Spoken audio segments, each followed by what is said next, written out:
내 집 마련의 꿈을 안고 입주한 민간 임대아파트의 주민들이 분양은커녕 안정적인 거주권조차 보장받지 못하고 있습니다.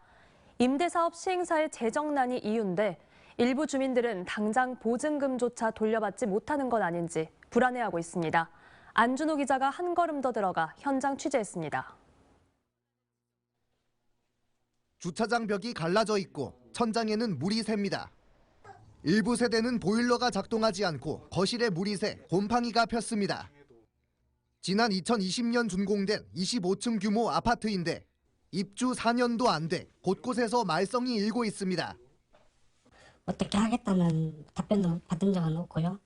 계속 지금까지 지금 물 새고 있는 상황입니다.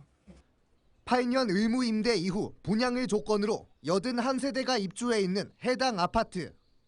임대사업 시행사가 재정난을 이유로 위탁관리업체와 재계약을 하지 못하면서 문제는 불거졌습니다.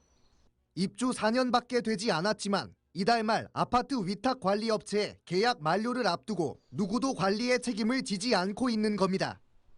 주민들은 시행사 측의 부실한 건물 관리로 생활하는 데 불편을 겪고 있습니다. 공용시설 파손이나 승강기 고장 등 갖가지 문제들을 모두 주민들이 떠안게 됐습니다.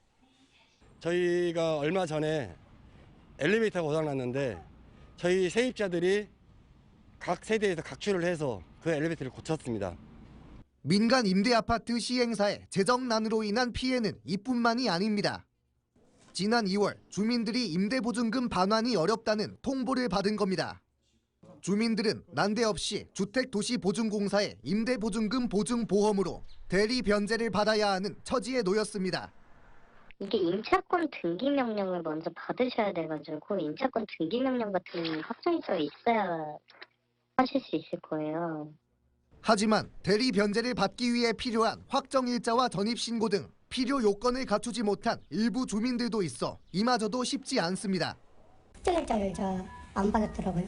저는 우선 변제권이 없어가지고 1억 한 8천 넘는 임차금 중에 최소 한 1억 상당 훨씬 더 피해를 당할 입장에 돼 있어요. 내 집 마련의 꿈을 안고 입주했지만 안정적인 거주권조차 잃어버린 주민들. 시행사 측은 책임을 인정하면서도 별다른 구제 방법을 제시하지는 못하고 있습니다. 공사비 같은 거 못 받고 빌려준 돈도 못 받고 해서 불능이죠. 어떻게 파산도 어음을 쓴 것이야지 부도가 날 것이고 한데 또 제 불찰이겠죠. 그러니까 죄송하죠. 다른 말씀이 있겠습니까? 해당 시행사가 목포뿐 아니라 광주와 전북 익산시에서 벌인 민간 임대아파트 사업 역시 비슷한 상황이어서 임대보증금 미반환으로 인한 피해는 더욱 확산될 전망입니다. MBC 뉴스 안준호입니다. 언제 어디서나 내 손 안의 뉴스. 광주 MBC 뉴스 유튜브 구독으로 함께하세요.